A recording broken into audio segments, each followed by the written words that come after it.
¿Vale la pena traer hijos a este mundo que se está pudriendo por momentos? ¿Vale la pena traer hijos a este mundo sabiendo cómo están avanzando las leyes y cómo están atacando principalmente a los más pequeñitos para lavarles la cabeza y crear un nuevo modelo de sociedad y manipular sus principios y valores desde pequeñitos para adaptarlos a las ideologías y las agendas políticas del momento?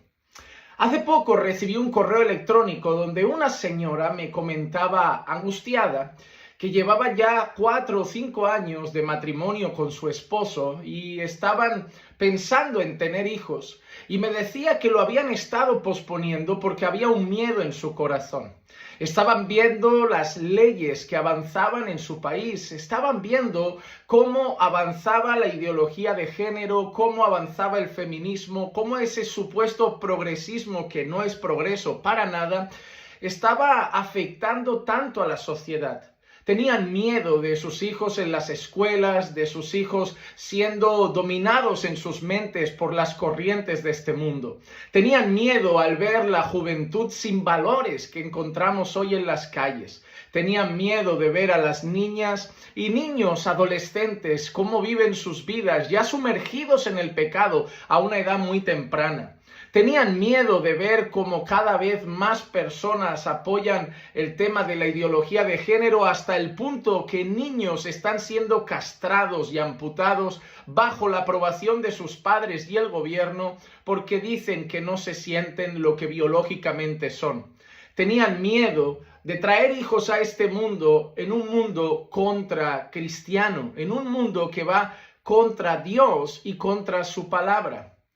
A lo que me supuso una cuestión, y es el hecho que estoy seguro que algunas otras personas podrán haber tenido un pensamiento parecido, y por eso quería hacer este vídeo. Creo que vale la pena traer hijos ahora mismo, en este tiempo y tal como están las cosas, y para mí la respuesta es clara y contundente. Por supuesto que sí.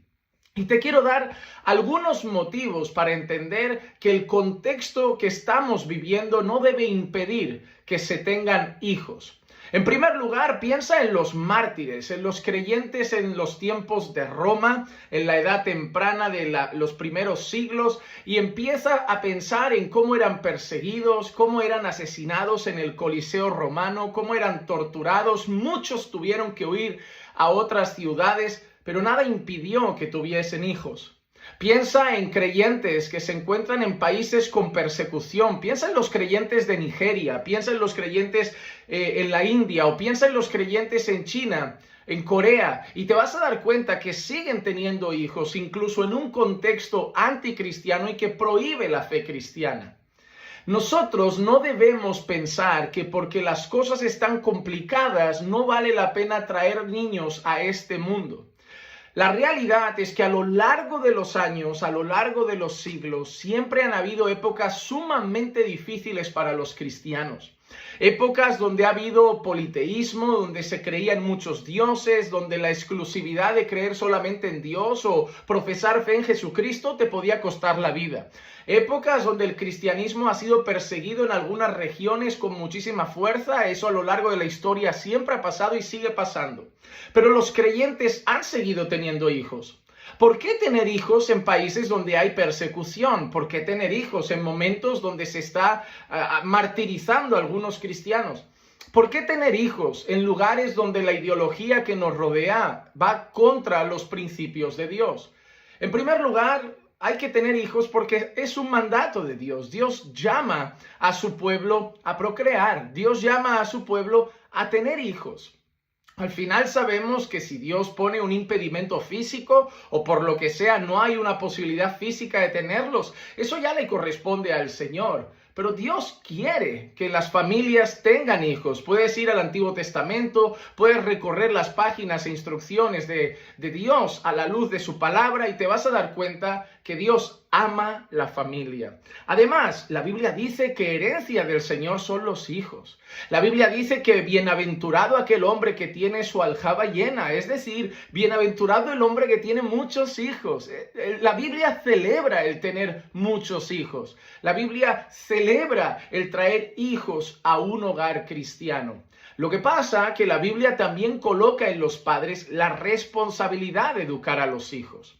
Y lo que le sucede a muchos padres hoy es lo siguiente. Hace algunos años en nuestro país no había que estar tanto por los hijos, porque los valores de nuestra cultura eran más conservadores, los valores de la escuela eran más conservadores, entonces no daba miedo dejar a los hijos y que el vecino les dijese algo, la escuela les dijese algo, porque las escuelas todavía tenían ciertos valores cristianos. Nos acostumbramos a una cultura que no estaba tan pervertida como la actual, a una cultura que no era tan enemiga de la fe a la luz de los principios y valores como la actual. Teníamos una cultura donde se apoyaba el matrimonio para toda la vida, donde se consideraba que el matrimonio era solo entre hombre y mujer. Una cultura que condenaba el aborto, una cultura que apoyaba valores que la Biblia defendía y nos sentíamos cómodos en esa cultura. Lo que pasa es que ahora los padres tienen responsabilidades que durante un tiempo no estuvieron haciendo. Pero tener responsabilidades no significa que sea imposible criar a unos hijos en este tiempo. El llamado de Dios a los padres es caminar contra cultura. El llamado de Dios a los padres es que mientras el mundo le dice una cosa llena de mentiras al hijo, ellos tienen que esforzarse por contarle la verdad de Dios a su hijo. Mientras el mundo le instruye unos valores mentirosos, ellos tienen que esforzarse por instruirles en la palabra del Señor. Mientras el mundo quiere apuntarlos hacia el pecado, la lascivia y la inmoralidad, los padres tienen que empujar a sus hijos en dirección a Dios, el Evangelio, su palabra y la obediencia. Claro, eso repercute en horas de trabajo. El problema es que los padres no quieren dedicar esas horas a los hijos. Los padres piensan que tengo un hijo, me voy a mi trabajo, lo dejo en la escuela, voy todo el día a trabajar, regreso, lo recojo por la tarde, le doy de cenar y a dormir. Pero entonces ahí, claro que sí, te preocupa porque quien te lo va a criar es el mundo. Tú no estás criando a tu hijo. Tú le das de cenar, le das un techo, le provees cosas, pero no lo estás educando. Entonces, nuestra responsabilidad bajo el tiempo que nos toque vivir es criar hijos en el temor del Señor. Recuerden una cosa, José estuvo en Egipto, pero fue fiel al Señor. Daniel, Sadrach, Mesach y Abednego estuvieron en Babilonia, pero fueron fieles al Señor. Nosotros vemos a lo largo de la historia hombres como Noé, que estuvieron en un mundo caído, pero no era un hombre que temía al Señor. A lo largo de la historia vemos personajes en contextos caídos, pero que temían al Señor. ¿Por qué tu hijo, si lo educas en el Evangelio, le predicas la palabra, es alcanzado quizá por el Señor para salvación? ¿Por qué tu hijo no puede ser como un José en Egipto o como un Daniel en Babilonia?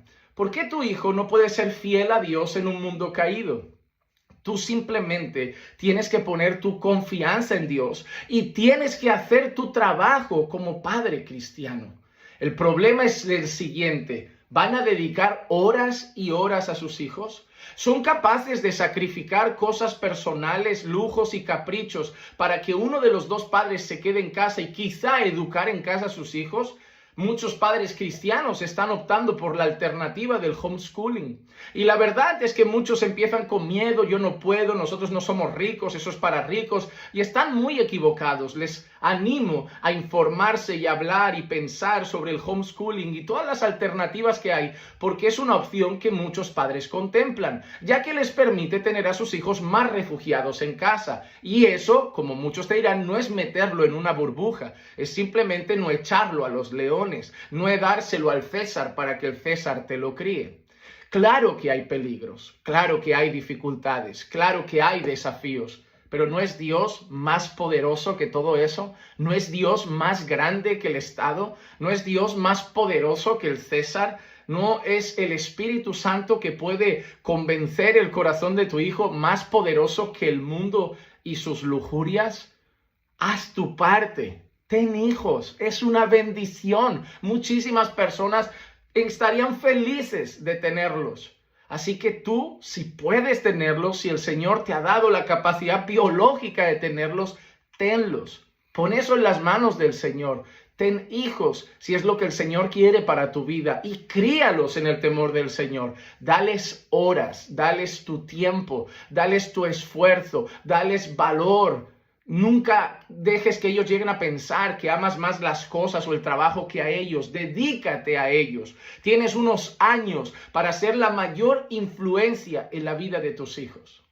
Y confía en lo que Dios haga en su corazón. Sí, tener hijos en este mundo caído es una bendición también, como lo ha sido a lo largo de toda la historia. Los creyentes han vivido muchas veces en tiempos difíciles de persecución, ideológicamente complicados, y nada ha impedido que sigan formando familias que temen al Señor y guardan sus mandamientos. La pregunta es, ¿están dispuestos a pagar el precio para criar a los hijos en este mundo caído? Yo creo que se trata más de eso que de otra cosa.